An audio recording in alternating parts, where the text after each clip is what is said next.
Chapitre 1 La rencontre sous la pluie.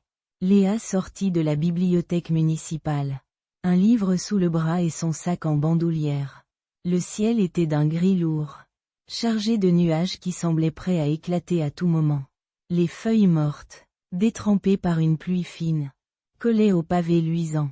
Elle releva le col de son manteau et pressa le pas, espérant atteindre son appartement avant que l'averse ne s'intensifie. Mais la pluie n'attendit pas. En quelques secondes, les gouttes devinrent plus grosses, plus insistantes, frappant le sol avec un bruit régulier.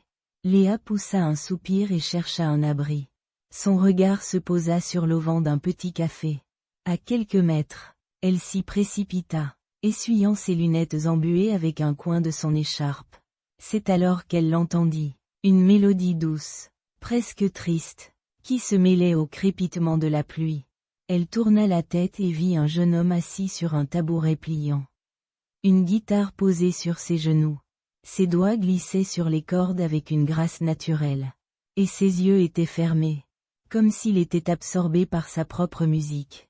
Léa resta immobile, captivée. La mélodie semblait raconter une histoire qu'elle ne comprenait pas encore, mais qui la touchait profondément. Elle observa le musicien. Ses cheveux bruns légèrement ébouriffés, ses mains fines et agiles, et cette expression concentrée qui lui donnait un air à la fois sérieux et vulnérable. Soudain, il ouvrit les yeux et croisa son regard. Un sourire timide apparut sur ses lèvres, et il inclina légèrement la tête avant de continuer à jouer. Léa sentit son cœur battre un peu plus vite. Elle ne savait pas pourquoi, mais ce sourire, ce regard, lui donnait l'impression d'être vue. Vraiment vue, pour la première fois depuis longtemps. La pluie tombait toujours, et Léa se rendit compte qu'elle ne pouvait pas partir maintenant. Elle s'approcha un peu plus, s'appuyant contre le mur du café, et écouta. La musique semblait remplir l'espace autour d'eux, créant une bulle intime où le temps s'était arrêté. Quand il termina sa mélodie, il leva les yeux vers elle. « Tu aimes la musique ?» demanda-t-il, sa voix douce et un peu rauque. Léa hocha la tête, un peu gênée. « Oui, beaucoup. Tu joues souvent ici ?» Il haussa les épaules. Quand il pleut, les gens sont plus enclins à s'arrêter et à écouter. Ils rirent ensemble, et Léa sentit une chaleur étrange l'envahir. Elle ne savait pas pourquoi, mais elle voulait prolonger ce moment. « Je m'appelle Léa, dit-elle. Mathis, répondit-il en souriant. Enchanté. Ils parlèrent un peu. De la pluie, de la musique, de la ville. Léa apprit qu'il voyageait souvent, jouant dans les rues pour gagner sa vie. Il avait un rêve, celui de composer une chanson qui toucherait les cœurs. Une chanson qui raconterait une histoire universelle. Quand la pluie sembla vouloir s'éterniser, Léa fouilla dans son sac et en sortit un parapluie. « Tiens, dit-elle en le tendant à Mathis. Tu en auras plus besoin que moi. J'en ai un autre dans mon sac. » Il la regarda, surpris, puis sourit. « Merci, c'est très gentil. » Léa hocha la tête, un peu gênée, puis fit un pas en arrière. « Bon, je dois y aller. Peut-être à bientôt ?» Mathis la regarda s'éloigner, son parapluie à la main. « À bientôt, Léa. » Elle marcha sous la pluie, le sourire aux lèvres, se retournant une dernière fois pour le voir. Il avait repris sa guitare et commençait à jouer une nouvelle mélodie. Une mélodie qui semblait parler d'elle. Léa rentra chez elle, le cœur léger, se demandant si elle le reverrait. La pluie continuait de tomber, comme si elle scellait le début de quelque chose de nouveau. Chapitre 2 Les rendez-vous secrets. Chapitre 2 Les rendez-vous secrets. La bibliothèque était un refuge pour Léa. Un endroit où le temps semblait s'écouler plus lentement, comme suspendu entre les pages des livres. Ce jour-là, la lumière de l'après-midi filtrait à travers les grandes fenêtres, projetant des motifs dorés sur les étagères en bois sombre. Léa rangeait des ouvrages anciens, ses doigts effleurant les reliures usées. Quand elle entendit la porte s'ouvrir doucement, elle leva les yeux et le vit. Mathis. Il portait un manteau léger, ses cheveux encore légèrement ébouriffés par le vent. Il semblait hésitant, presque timide, comme s'il cherchait quelque chose sans vraiment savoir quoi. Léa sentit son cœur battre un peu plus vite. Bonjour, je cherche des partitions anciennes, dit-il en s'approchant du comptoir. Léa sourit, jouant le jeu. Des partitions anciennes? Nous en avons quelques-unes dans la section musique. Je peux vous montrer. Elle le guida à travers les allées, leurs pas résonnant doucement sur le parquet. Mathis la suivait, les yeux balayant les étagères. Mais son attention semblait davantage portée sur elle que sur les livres. Vous venez souvent ici? Demanda-t-il, feignant l'innocence.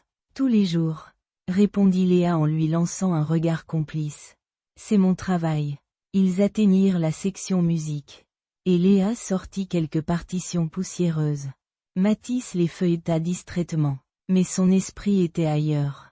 Vous savez, je compose des chansons, dit-il enfin, comme s'il partageait un secret. Vraiment? S'étonna Léa, intriguée. Oui, des mélodies qui me viennent quand je croise des gens. Des moments, des regards.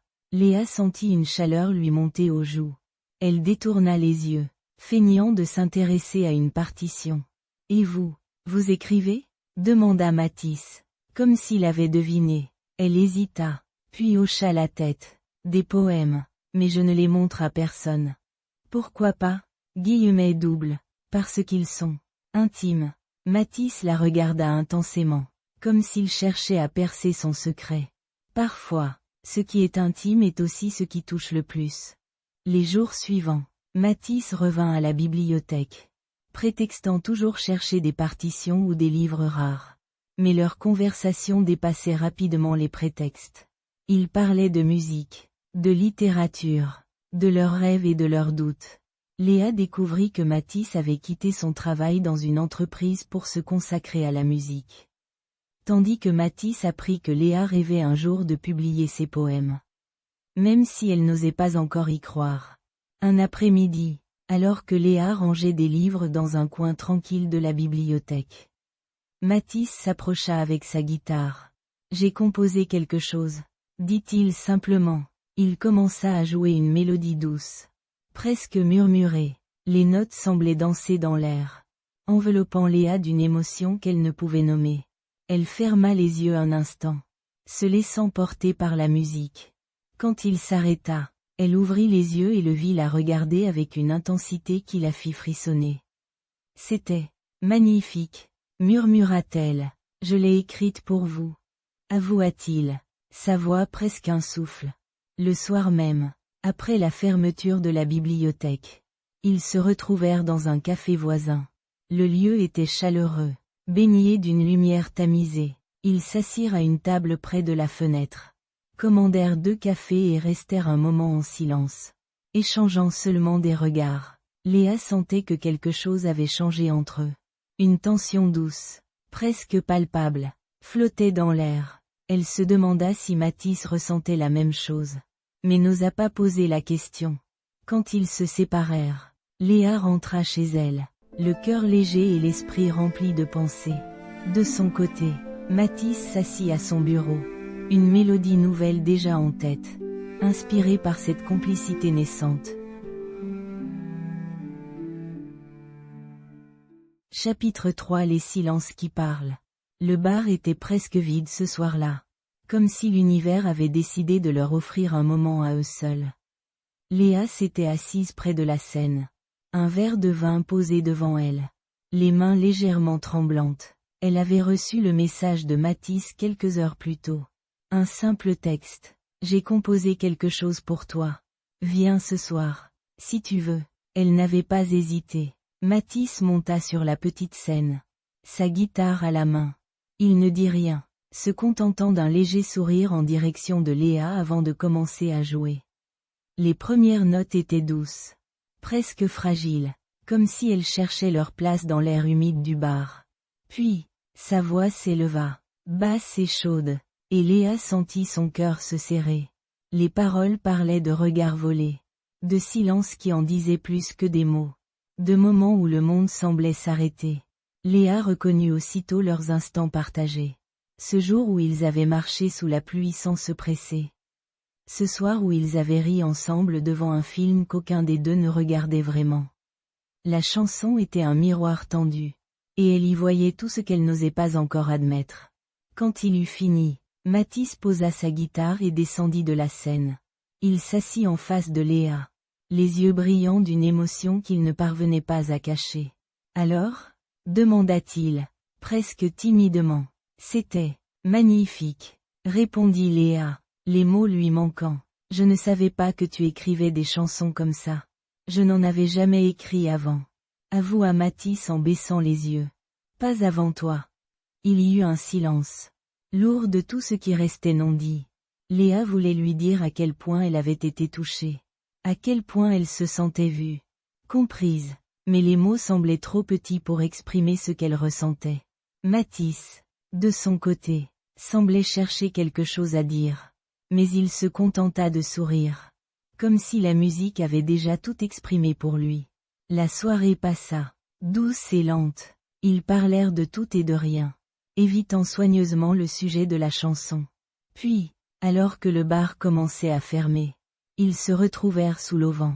La pluie tombant doucement autour d'eux. Léa sentit une tension palpable dans l'air. Comme si quelque chose d'important était sur le point de se produire. Mathis la regarda, ses yeux plongeant dans les siens. Léa, commença-t-il. Mais il s'arrêta, comme s'il avait perdu son courage au dernier moment. Oui, murmura-t-elle, son cœur battant à tout rompre. Rien, dit-il finalement, avec un sourire un peu triste. Je suis content que tu sois venu. Ils se séparèrent peu après. Chacun rentrant chez soi avec un mélange de bonheur et de frustration. Léa, allongée dans son lit, regarda par la fenêtre la pluie qui continuait de tomber. Elle repensa à la chanson, à ce moment sous l'auvent, et se demanda si elle aurait dû dire quelque chose, si elle aurait dû faire le premier pas. De son côté, Mathis, assis dans son petit appartement, prit sa guitare et commença à jouer une nouvelle mélodie, les yeux perdus dans le vide. Les notes étaient douces, presque tristes, comme si elle cherchait à traduire ce qu'il n'arrivait pas à exprimer avec des mots. Leur silence, bien que lourd de sens, restait intact, laissant le lecteur impatient de savoir qui ferait le premier pas.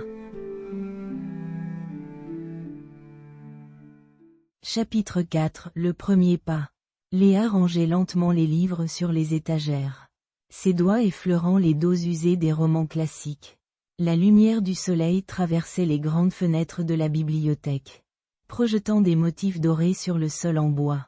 Elle aimait ces après-midi calmes, où le temps semblait suspendu, où le silence n'était rompu que par le bruissement des pages tournées par les rares lecteurs présents. C'est alors qu'elle entendit le léger grincement de la porte d'entrée. Elle leva les yeux et vit Mathis entrer, une rose rouge à la main. Son cœur fit un bond dans sa poitrine. Il portait une chemise légère, les manches retroussées, et ses cheveux étaient légèrement ébouriffés. Comme s'il avait couru pour arriver jusqu'à elle. Il la cherchait du regard. Et lorsqu'il l'aperçut, un sourire timide se dessina sur ses lèvres. « Léa » murmura-t-il en s'approchant, sa voix légèrement tremblante. Elle posa le livre qu'elle tenait sur l'étagère et se tourna vers lui. Un peu surprise mais ravie. « Mathis, qu'est-ce que tu fais ici ?» Il tendit la rose vers elle. Et elle la prit délicatement, sentant le parfum doux et enivrant des pétales. « J'ai quelque chose pour toi, » dit-il en sortant une lettre soigneusement pliée de sa poche. « J'ai écrit une chanson, pour toi. » Léa sentit son cœur battre plus vite. Elle prit la lettre, ses doigts tremblant légèrement, et l'ouvrit. Les mots de Mathis étaient tracés d'une écriture soignée. Chaque ligne remplie d'émotion. Elle lut en silence, les phrases décrivant leurs moments partagés. Leur rire, leur silence complice. Les mots étaient sincères, poétiques, et ils lui parlaient directement au cœur. Quand elle releva les yeux, elle vit que Mathis la regardait avec une intensité qui la fit frissonner.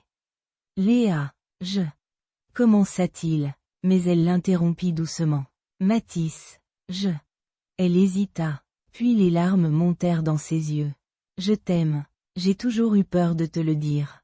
De briser ce que nous avions. Mais je ne peux plus le cacher. Un soulagement immense traversa le visage de Mathis. Il prit sa main dans la sienne. Ses doigts se refermant doucement autour des siens. Je n'ai jamais su trouver les mots.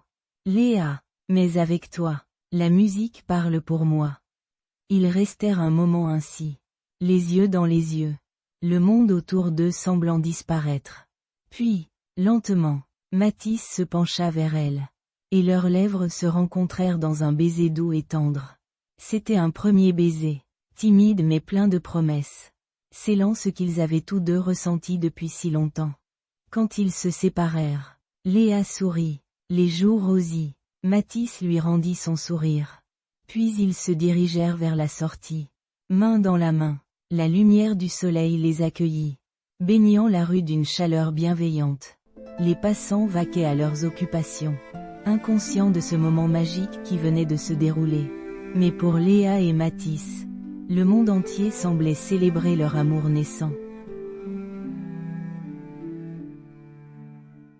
Épilogue. Le café était comme un cocon. Un refuge où le temps semblait s'arrêter. Léa et Mathis étaient assis à leur table habituelle. Près de la fenêtre, entourés de carnets de poèmes et de partitions éparpillées. Leur tasse de café refroidissait lentement, oubliée dans l'effervescence de leur conversation. Léa tenait entre ses mains un carnet usé, ses doigts effleurant les pages comme si elles étaient faites de soie. Elle lut à voix basse un poème qu'elle avait écrit pour Mathis. Décrivant leur premier regard, ces instants où les mots avaient cédé la place à quelque chose de plus profond. De plus vrai, Mathis écoutait, les yeux fermés, comme pour mieux s'imprégner de chaque syllabe. Puis, sans un mot, il prit sa guitare posée contre le mur et commença à improviser une mélodie. Les notes semblaient épouser les mots de Léa, les porter, les transformer en quelque chose de vivant, de palpable. Le café entier semblait retenir son souffle, captivé par cette alchimie entre la poésie et la musique. Des habitués du café, assis à d'autres tables, les observaient avec admiration. Certains applaudirent discrètement, d'autres échangèrent des sourires complices, reconnaissant la beauté de cette complicité qui avait germé sous leurs yeux. Léa et Mathis, sans même s'en rendre compte, avaient tissé une histoire qui dépassait leur propre amour. Quelques jours plus tard, le café était transformé pour une soirée spéciale. Des guirlandes lumineuses scintillaient au plafond, et les murs étaient ornés de photos de leurs concerts et lectures publiques. Léa et Mathis avaient invité leurs amis, leurs familles, et tous ceux qui avaient croisé leur chemin. Le spectacle, intitulé Astérisque la mélodie de nos silences astérisques, était un hommage à leur amour, mais aussi à tous ceux qui les avaient soutenus. Léa monta sur la petite scène improvisée, son carnet à la main. Elle lut ses poèmes avec une voix douce mais ferme, chaque mot résonnant comme une promesse. Mathis, assis à ses côtés, accompagnait ses vers avec sa guitare, créant une harmonie parfaite entre leurs deux univers. Le public était captivé, certains versant même une larme. La soirée se termina sous les applaudissements. Léa et Mathis, main dans la main, regardèrent le public avec gratitude. Ils réalisèrent alors que leur amour avait non seulement transformé leur vie, mais aussi touché ceux qui les entouraient. Plus tard, ils marchèrent dans les rues du quartier, leurs ombres se mêlant sous la lumière des réverbères. Ils s'arrêtèrent devant la bibliothèque, lieu de leur première rencontre. Léa murmura, « Tu vois, même les silences ont une mélodie. » Mathis sourit et répondit, « Et cette mélodie, c'est toi. » Ils reprirent leur marche, leurs pas résonnant dans la nuit calme, leurs cœurs battant à l'unisson.